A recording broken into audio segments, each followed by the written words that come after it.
word by word, through the book of Acts. You've only spent 9 months on it, so get over it, okay? This is what we do here. We teach the Bible in a practical, relevant way. Now let me ask you this question. Have you ever heard a statement like this in some form or another, because there's various ways this could be said? My day has gone from good to worse. Actually, it hasn't. Your day usually goes from good to bad to worse. Have you ever had a day like that, a week like that, a month like that, a life like that? Yeah. Continuous downward spiral. It starts off good. The cause is usually nothing that you've done, if you reflect on that type of event in your life. But it's a result of circumstances, we would say, out of your... It's brought on by somebody else or something else. For example, if you follow sports at all, a lot of sports teams start off a season, they've practiced together. Woo, we're ready for a good season. And they go out there and it's the first game. They have lofty goals. Win this game, win the league, win the whatever bowl you're playing for, right? And then there's a key injury. Quarterback goes down. Point guard goes down. We're familiar with this in the American sports world, aren't we? And you go, You can hear all the fans. Ready? But hey, we've got a backup. We pay the starter $45 million a year. You get free tickets to Chick-fil-A. So that secondary guy comes in, and then he goes down, and we all say,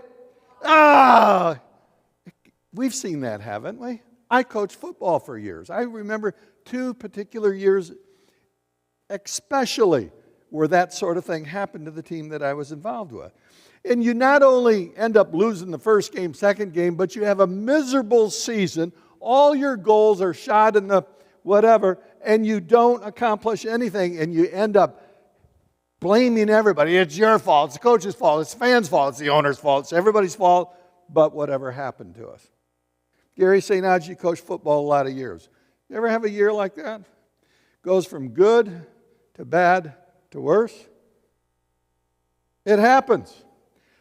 Has your life ever done that? Has your marriage ever experienced that? You start off going, I love you. Starts off good, doesn't it? I've never seen many marriages start off horrible, but then they become, for whatever reason, a period of bad, and sometimes the bad just slips off the table and becomes worse, if you will. Evie and I came back from vacation.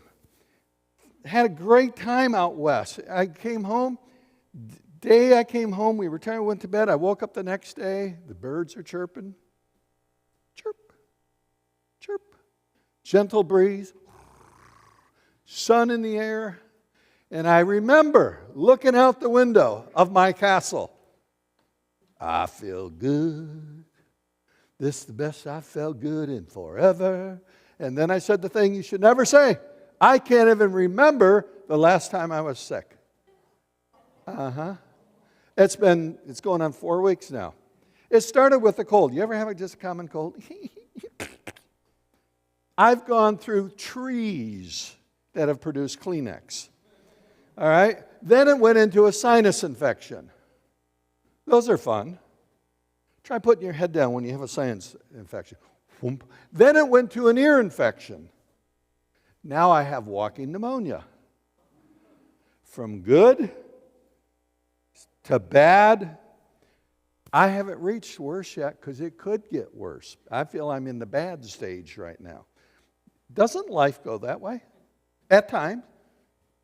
We're in Acts chapter 27 because that's what this whole chapter is about. Paul's third missionary journeys in the port city of Caesarea.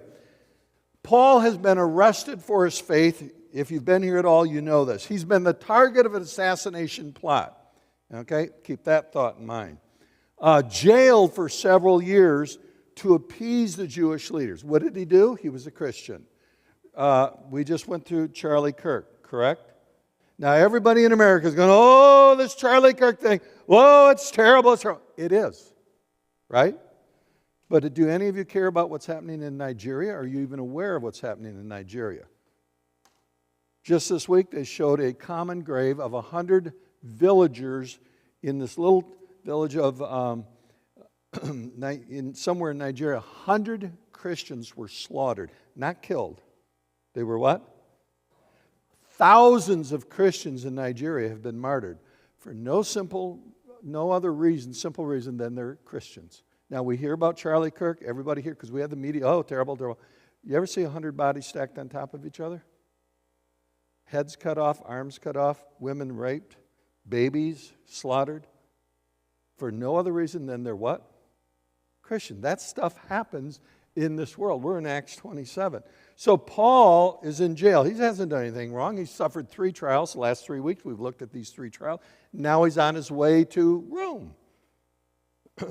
Started off being great. I'm saved. Seemingly. Has a little good moment.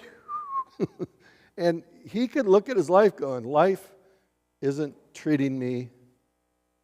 But you know what? Life is never going to treat you, say the word, fairly. It just doesn't. So you just have to understand downward spirals are part of life, whether you're a Christian or not a Christian. And Paul is probably thinking the same words some of you might be thinking if you really followed me here with the book of Acts 24, 25, 26 especially. Life can't get much worse. It can only get... Have you ever thought that? And later you went, what? You said, what was I thinking? Sometimes it just never really seems to get better. So his third missionary journey helps us to understand how a follower of Christ, Paul and us, should think, how we should speak, how we should act, how we should respond when stuff starts going down the toilet. Because that's what this message is all about. Stuff happens all the time. How do you respond? Or we've talked about this before. Do you simply react in a self-defensive, selfish mannerism? Do you respond like Jesus, or do you react like the person that God came to save, a lost sinner? When we think of the martyrdom of Charlie Kirk, a lot of people are using this verbiage. Well, Charlie Kirk was assassinated. Have you heard that? Read that? Well, in one sense of the word, if you're a secular person with a secular mindset and a secular vocabulary, you would say Charlie Kirk was assassinated. It was more than assassination, folks. He was martyred. Martyred means you die for your faith. You die because of your faith. You die because your faith is an affront to others. Charlie Kirk was martyred for no other reason than and he spoke up for Jesus. Same as what Paul is facing here. Now, at this point, people have asked this question. I've seen it from numerous speakers, numerous pastors in the internet, and they say things like this. Okay, Charlie Kirk's dead. It's sad. It's terrible. Christian, are you willing to die for your faith? That's a good question. Don't you think? It's the wrong question. It truly is the wrong question.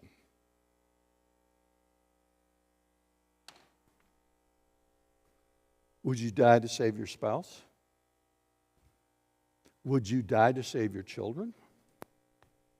What about that brown beagle you've got? That big tractor that you just paid off, Joe. Would you die for it? Think about it. What would you die for? Click, click. You don't have much time to react, to think, to respond.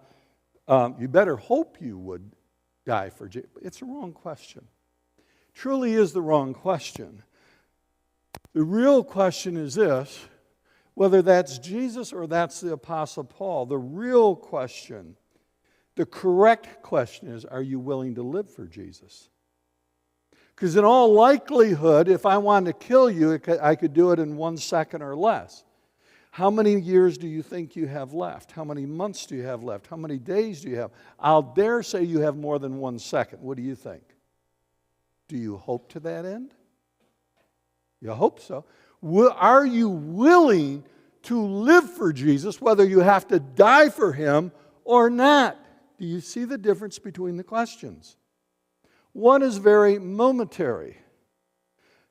The other is the rest of your existence, as ever long as God gives that to you. Because this is what Jesus didn't say, die for me. This is what Jesus said in Matthew 16 and verse 24. And I'm going to read this. It'll be on the screen from the New Living Testament. The rest of the verses that will be up there are from the NIV. Are you with me?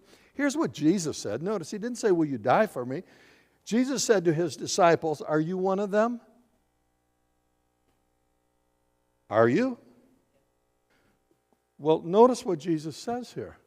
If any of you, any one of you, wants to be my...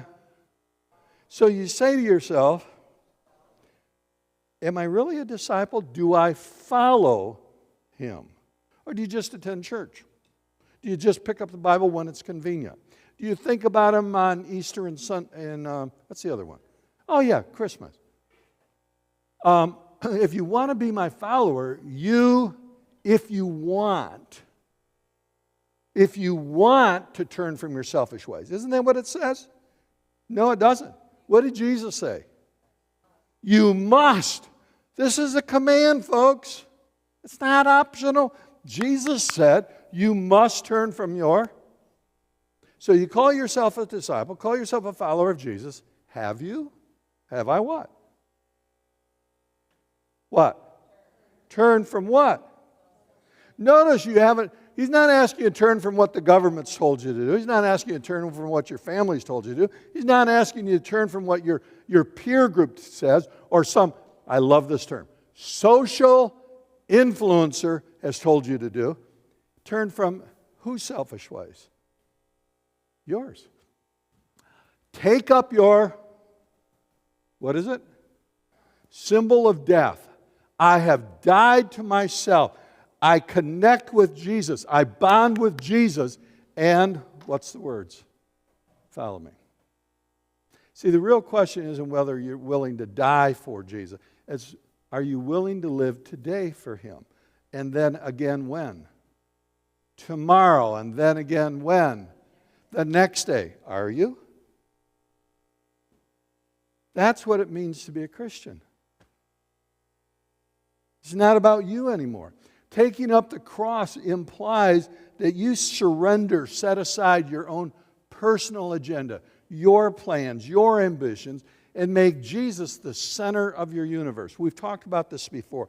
A lot of Americans go, is Jesus number one? Yep. What's number two? My job. And your wife is standing there. You go, wife job. It's not a top 10 list. Is Jesus that's not what we're talking about. Is Jesus the center of your universe with everything else spinning around it at the distance in the intensity in which he wants it to spin? Don't you just love coming to church and have to think deeply? I hate dealing with this all week before I shovel it out to you. Because you got to ask yourself, is he the center of my universe? I don't know that. You do. He do. Pretty simple. So when we think about this passage in Matthew 16:24, it means we need to live for him. Now let's go to Acts 27. There's 44 verses, if I counted correctly and looked at my Bible correctly. 44 verses.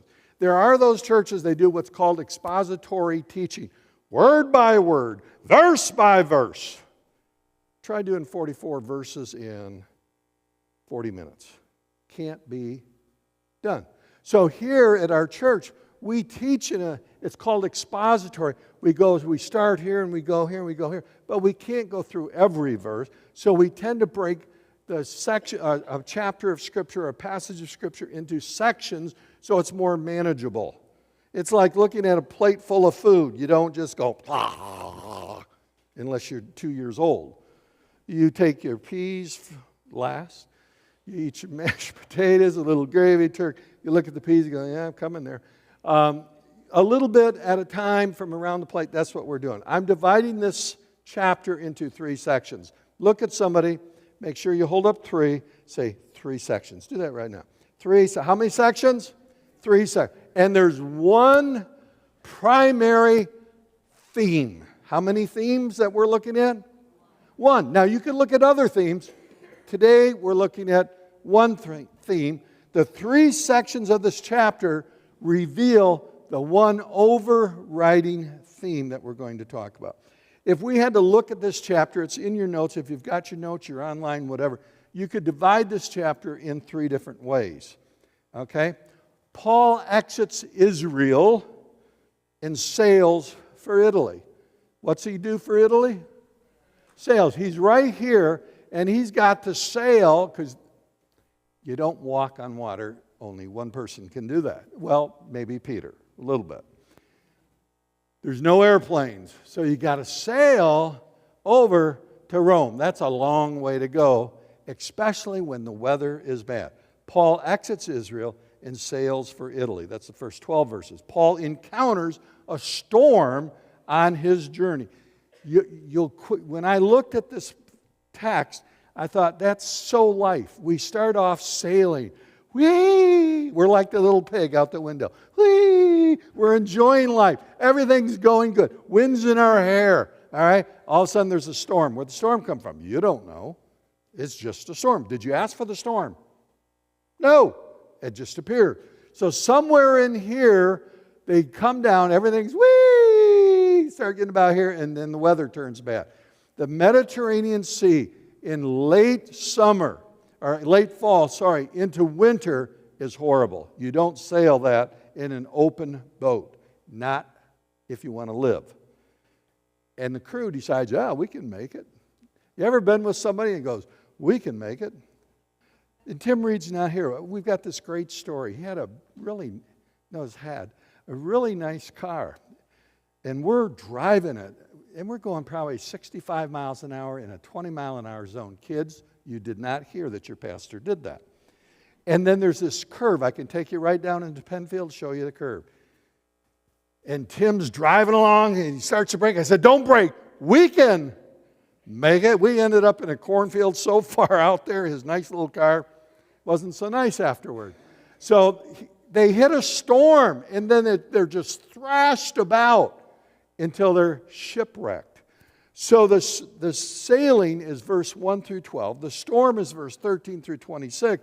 Then the shipwreck is the rest of the chapter from verse 27 through 44. Paul went from good to bad to worse. That's what we're looking at here. Let's look at that first section, 27, 1 through 12. Are you there?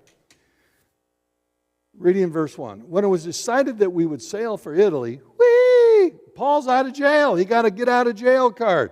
Paul and some other prisoners were handed over to a centurion named Julius, who belonged to the imperial regiment. We boarded a ship from Ad, Ra, Mit, T, That's how you pronounce it. It's 5 syllables. Ad, Ra, Mit, T, You say, where's that? Doesn't matter. It's in the Bible. God knows where it is. It doesn't even exist today. But that's where the ship was from.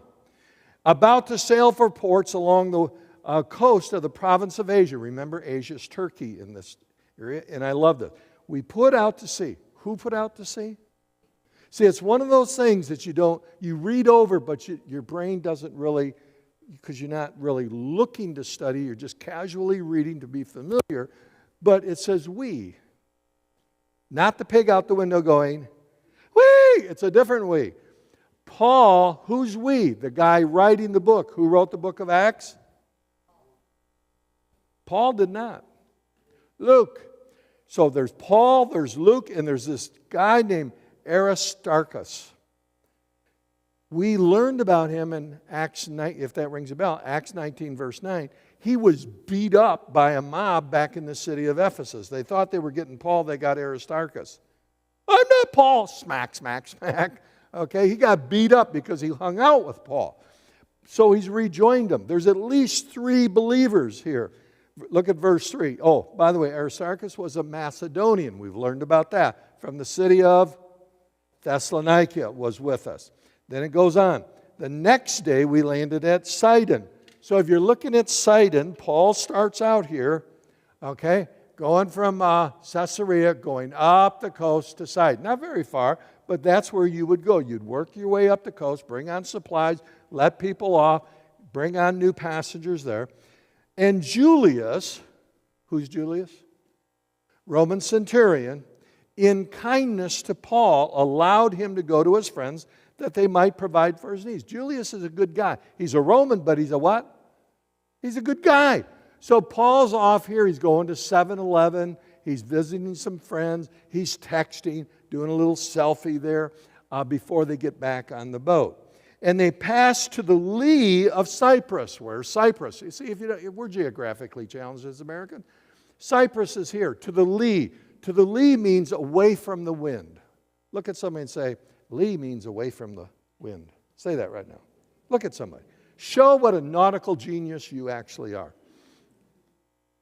Because the winds were against us. When we had sailed across the open sea off the coast of Cilicia and Pamphylia, that's up in this region here, we landed at Myra in Lycia. That is right here. You go, so what? Isn't that the way life is? Don't we all go out on journeys? You're going to Carl's. You're going to Meyer. You're going to see Grandma. You're going to a Tiger ball game. We all go on journeys, don't we? Do you ever, when you go out the door, ever stop and think, I wonder what beholds our adventure? Do you? Or do you mindlessly just get in your car and off you go? Are any of you thinking this thought? I hope we live. Well, where are you going? To Carl's? No, you never think that. Do you realize good stuff and bad stuff can happen to you on any journey of your life? Have you ever taken a step, maybe missed the step, fallen on your face? How'd that journey work out for you? Stuff happens to us. That's life. Didn't mean God ordained it. It just means you were clumsy. So he's got this Roman centurion. He's a big shot. Roman centurions have at least 100 Roman soldiers underneath their command. You don't get to be a centurion until you've got about 15 to 20 years of service, military service, fighting the enemy. Then you get bumped up. We'd call it like a staff sergeant, something like that. Tough people. But he's a tough soldier, but he's not an overly tough person. He's got a soft what? He's got a soft heart. So then they go up the coast. Little picture, I really like this. We see an idea of Paul, maybe Luke riding. We got this soldier, nice guy. They go up the coast, and here's what you do. You go up the safe part of the coast where Paul went, then you switch ships. You got to get a more ocean-worthy ship to go across the Mediterranean Sea. Why? Because there's big storms there. Along the coast, you can see the sand. Not too threatening. Now they got to change ships. They bring on some people, they get rid of some people. Off they go. We're all on a journey. All on a journey. In your life, now tell me if this is not true, at least think about this. On every journey, don't you meet people or see people? You see more people than what you meet.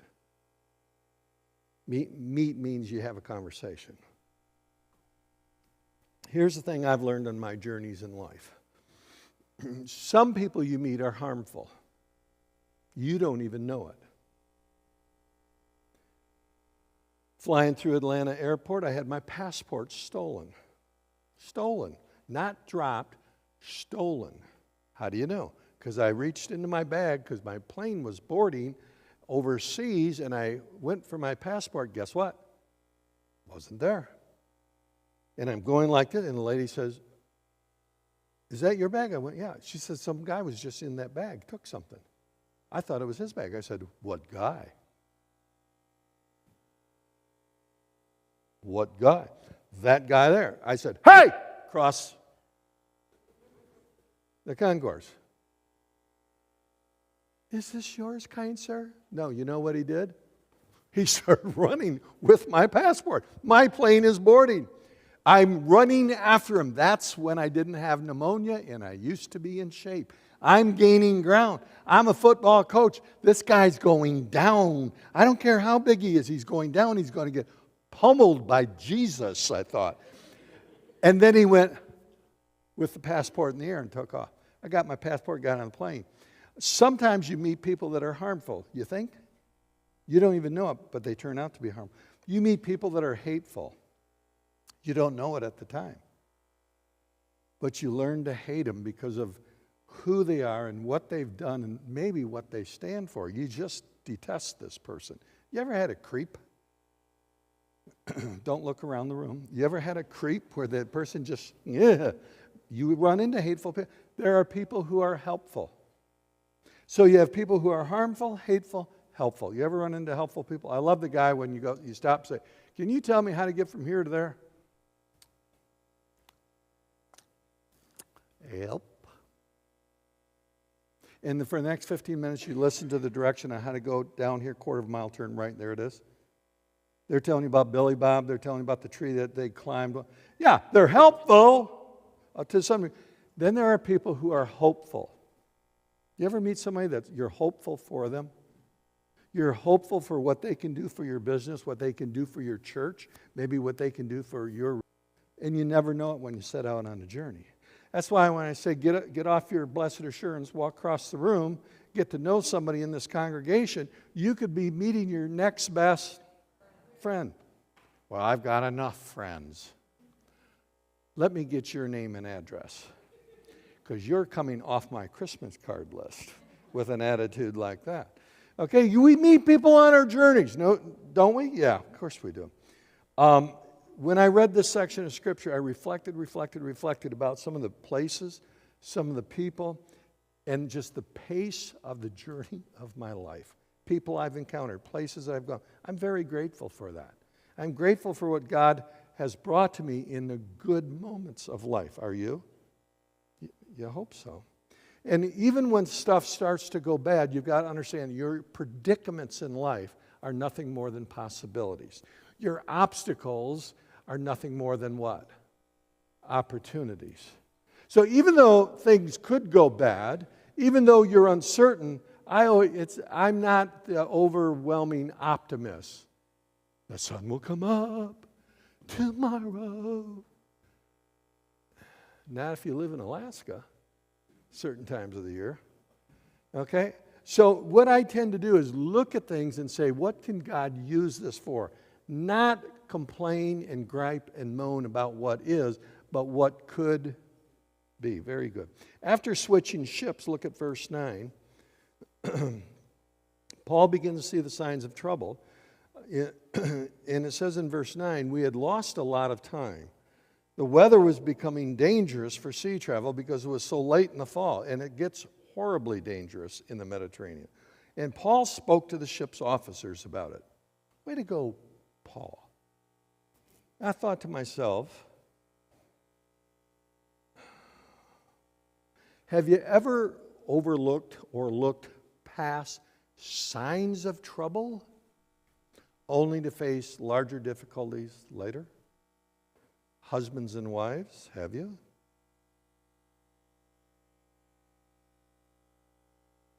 We all do. In part, some of us are just eternal optimists. Some of us are clueless. But it's easy to look past the signs of trouble, hoping that everything is fine, later find out it's not so fine. As I looked at this passage, I thought, have you ever tried to give advice to somebody about something and they just totally ignored you, blew you off? Mom and dad talking to a teenager, have you ever given advice to somebody and they all looked at you with this smug indifference, this wisdom that they've gathered through 3 years of high school, and went, you don't know what you're talking about. And that's when I go, you don't know what you don't know. I'm trying to save your rear. Okay, how does it make you feel when they ignore you? Not so good, but people do that. Have you ever tried to make up missing time? I love I think it's Allison Wonderland, is that it? With a little rabbit, the clock. I'm late for a very important date. And you try to hurry to make up for time, and then you see the little light in your mirror. You know, there's so many lessons from the first 12 verses here that we could learn for our life. Hey, maybe we need to slow down. Maybe we need to think more. Maybe we need to be more observant, blah, blah, blah, blah. That's the first 12 verses. He's sailing along, but every time you sail, there's the potential for disaster, yay or nay. Yay. Number 2, verses 13 through 26, Paul encounters a storm on his journey. Verse 13, when a gentle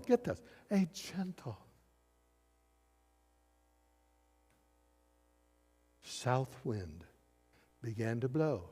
Ready?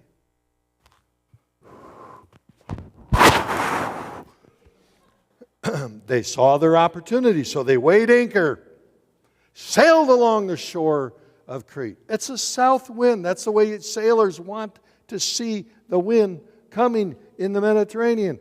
Before very long. Notice, it doesn't say, and 33 years later, your day can turn that fast. Have you noticed that? Isn't that wonderful? Surprise! You're sick. Surprise! You got an injury. Surprise! You get a phone call about 7:15. Your father-in-law has passed away. But before very long, a wind of hurricane force. Hurricanes, they have hurricanes in the Mediterranean. The correct answer is, yeah, did you know that? Hurricane force. They don't call them hurricanes, they have another name for them. Called the nor'easter, swept down from the island, from Crete, where they are. Bad storms in the Med come out of the northeast. Not from they started out, wind from the south. Something's coming behind you. All of a sudden there's a storm. That is so life. Buy a new car. My granddaughter just bought a new car. You ever buy a car and say, look at me, everybody. It's mine. It's paid off. I don't owe anybody anything. And Bambi is hiding in a tree. Stuff happens. This storm, by the nature of it, called a nor'easter, it's a horrific storm. And as many Bible commentators have compared the verbiage that's used here in the original language, and they go back to the time when Jesus walked on the water. Remember that situation? Same type of storm, of sudden fierceness that was not normal. In Jesus' case, that was a spiritual attack. Satan manipulated that storm back in the story of Jesus in the Gospels to bring about harm. Many commentators say there's a lot of similarities here. Paul's off on a mission. Paul's off on a journey. And Satan says, oh yeah, Bucky? We're going to try to take you out here. That is life. Sometimes you just get a storm. Sometimes you get Satan's attack upon your life. And it's really hard to tell the difference. All you know is you're hurting. You're in pain. You've suffered loss. Only at the end of time, when we stand with God, will He be able to say, here, let's go back a few pages in your life. Let me show you what really was behind this. When you get into verses 15 through 26 of this section, man, we see a difference here between how the world acts and how Christians should act when storms hit you in life. There should be a difference. How you react, how you respond, how you handle the situation. Don't you think? Hello? If Almighty God lives inside of you, His Spirit is guiding you, God Himself is still on the throne, Jesus is in heaven, and He's praying for you like crazy, don't you think we should respond a little differently than somebody who is not aware of that and doesn't care about any of that? It's okay to say yes in church. You should be saying, yes, we should respond differently. What we see here are people who aren't saved, people who have no use for God, are fearful and they're out of control, or they're grasping for control. Did you see the two things? That's the way lost people try to handle life. They become fearful and out of control, emotional, fall all apart. Or they become mean and ornery and try to manipulate and control all the elements like a chess piece. Whereas Christians should react with peace and self-control, not out of control. Ask yourself, when you look in the mirror, how do you respond to the pressure and tension of life? I lose control sometimes. I try to gain control sometimes. Are you in my camp? I'm glad the rest of you are Christians. I act at times more like a lost person than I do a saved person. And when I read this passage, it makes me think about my life and try to live more for Jesus and less for me. Have you ever taken, I like doing this to people, especially if they're drinking a can of pop, maybe have bought a bottle of pop and they turn their back, they walk away for a moment. That's what I like to do. You can't do that to water. You can shake a thing of water all you want. You open the water, you drink. Do that with a Coke and then just slide back and enjoy what happens there. There's a minor explosion. Now here's what we learned. Whatever's inside of the bottle is going to come out. You see, if you got water, water's pretty calm. Shake it all you want. Roll it across the floor. Toss it. You drink. Why? Because it's water. It's non-combustive. It doesn't have the bubbles in it. Can we just break it down? Carbonation. We've got somebody with an education. I use bubbles. Carbonation, same thing. But if whatever's in you comes out of you, especially when it's shaken and not stirred. No James Bond people here, I can tell that. That shows you something about your reaction. It means maybe God's Spirit isn't right in control of you at this moment. Maybe you're in more control of you than what you should be. Paul's trust in the Lord, if you read this passage, wonderful passage, his trust in the Lord, in the God's word and even in the presence, because you see God through an angel speaking to Paul, he kept his faith. He didn't lose his faith. It allowed him to encourage others, not blast others. It motivated him to witness about Jesus and not cuss and swear and talk like a worldly person. And it allowed him to provide some logical advice, whether it was taken or not. That's what God's Spirit does for you in the midst of chaos. So, simple question for you today is, when you face a storm in life, it could be a little tiny storm, or it could be a nor'easter. When you face storms in your life, if not, think back to your last storm. Do you keep your head, or do you lose your mind? You know. I'll bet your spouse knows because they sat there and watched you. That tells you something about where your faith lies. It either lies in God or it lies within your own ability to try to manage situations.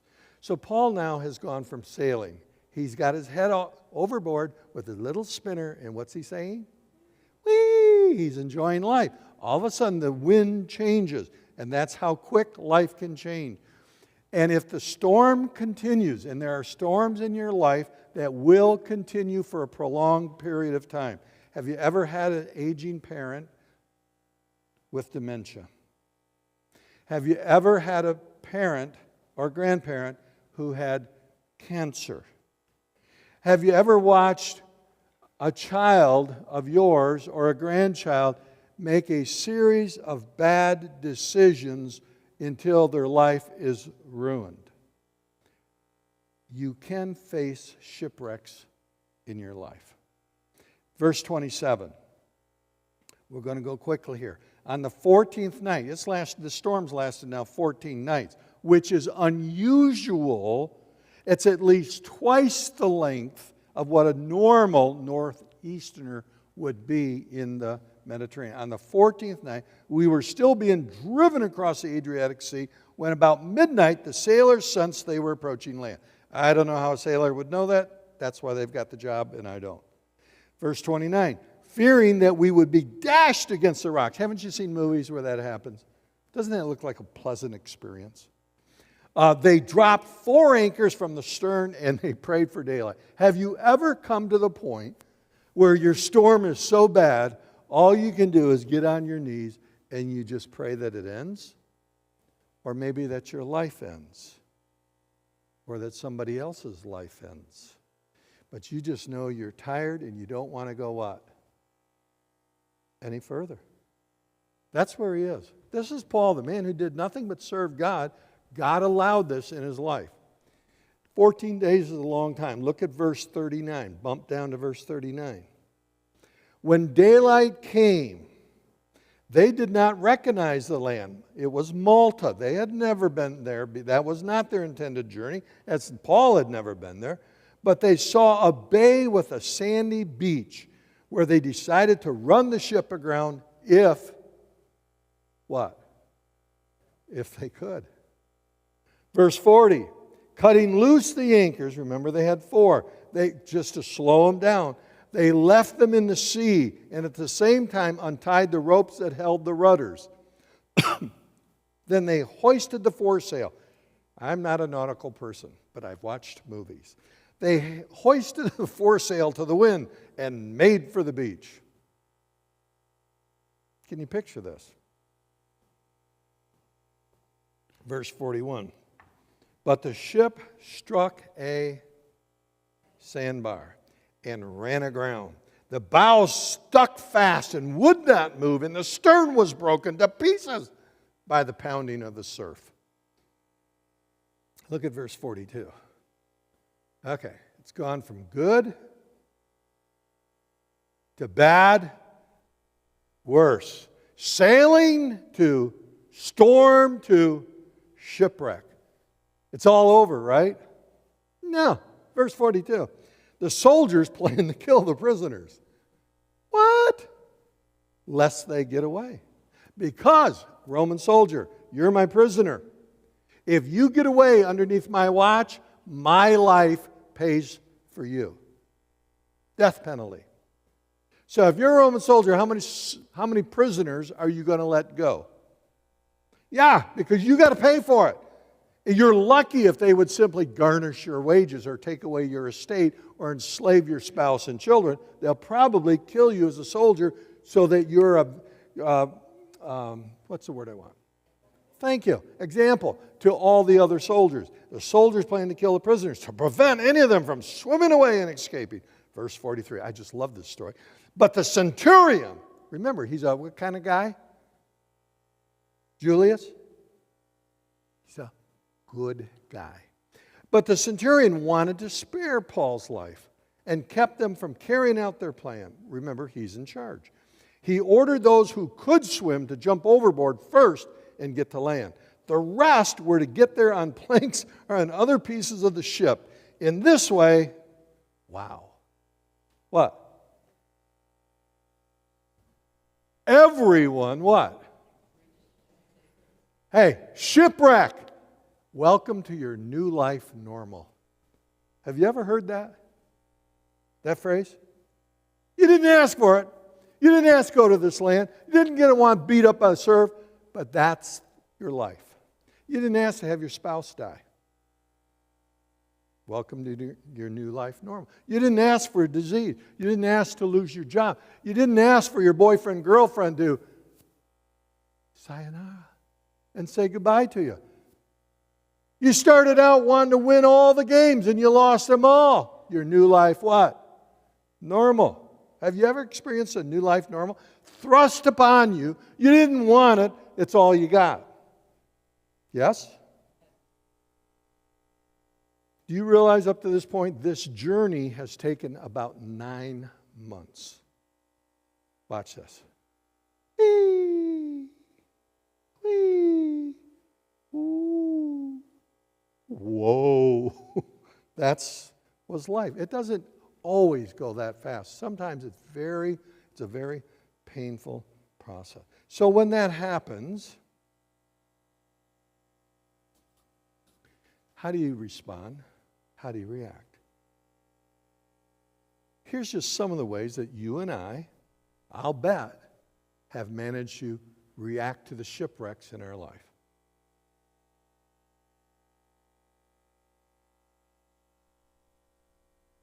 You give up or you quit.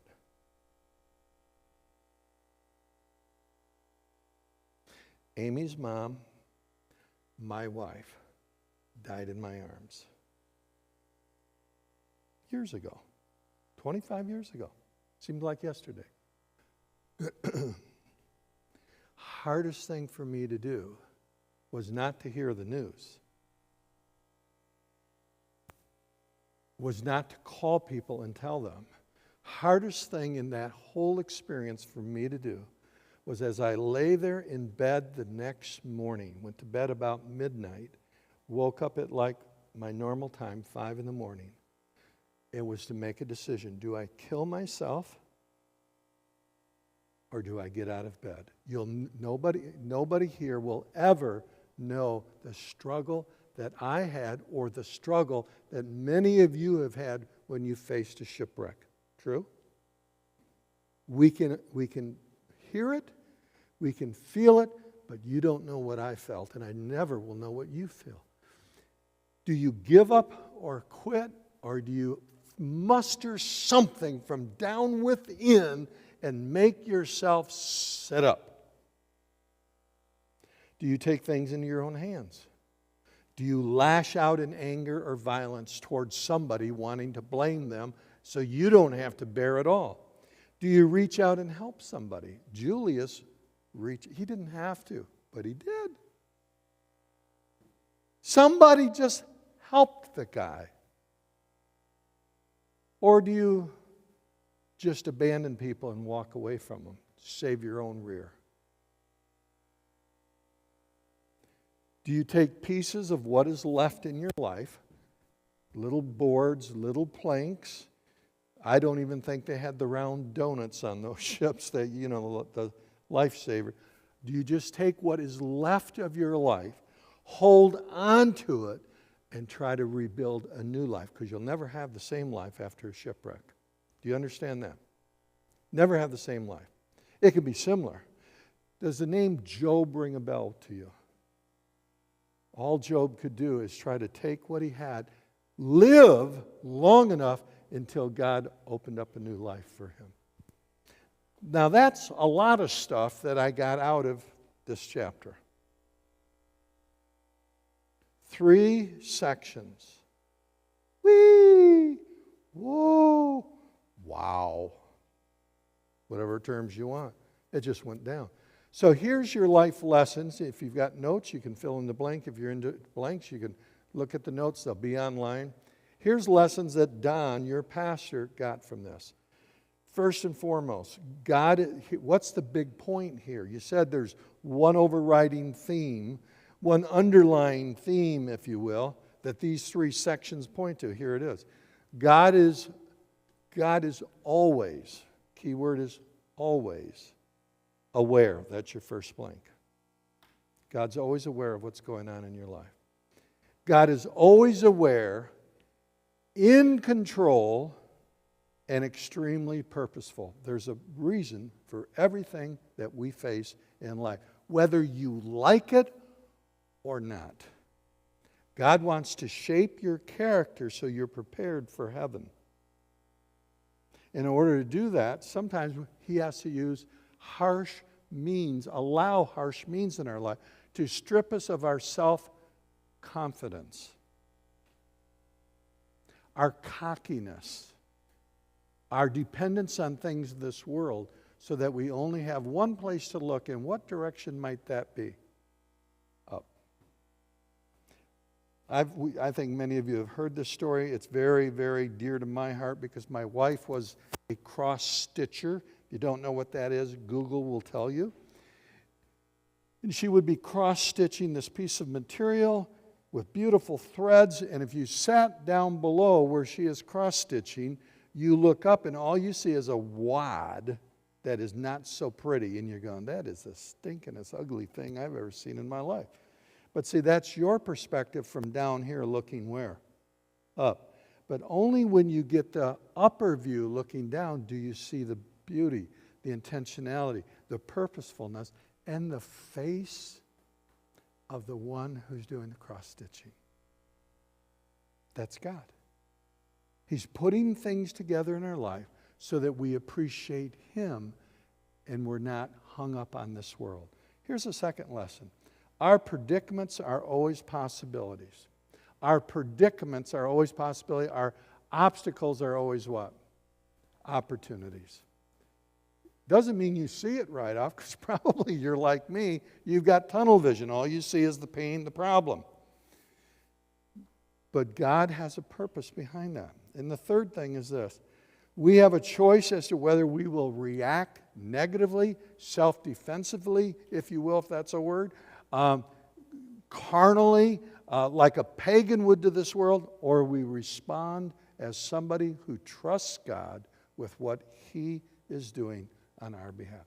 You either react or respond to life. Does that make any sense to you? That's Acts 27. Surely, my church, there's something there that you can use in your life. You think?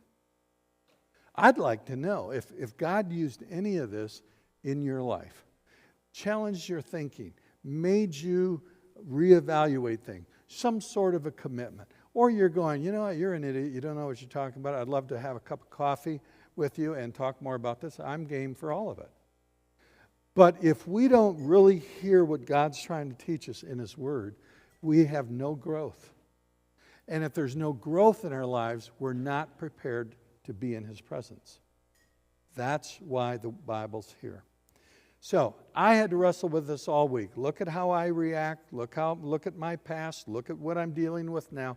And I have to deal with this. You just got the privilege of hearing it all in about 45, 50 minutes. I had a whole week to deal with it. As you leave, understand this. There are people out there sailing. Life's good for them right now. There are people who are facing a storm or in a what? Storm. And that's where you can come alongside of them. You can pray for them. You can encourage them. You can support them in some way. And there are definitely people out there whose life has become a shipwreck. And sometimes all you can do is just stand there over them while their face is buried in the mud, in the sand, and say, are you enjoying your life right now? Help them get the dirt out and say, would you like a hand? And try to walk with them a little bit. And help them to deal with their new life, what? Say it. Normal. Father, for our church today, use us as your people in our community. As we prayed earlier in various parts of the room, there are people where we live, where we work, where we go to school that need you. May we be a little Jesus to them this week. And if we get a chance to tell them the gospel about how much you love them and how Jesus died for them and how they can have a new life, may we take that opportunity. But really, Lord, a whole lot of people out there just need a hug. They need some love. They need some encouragement. They need somebody to lean on. May we be those people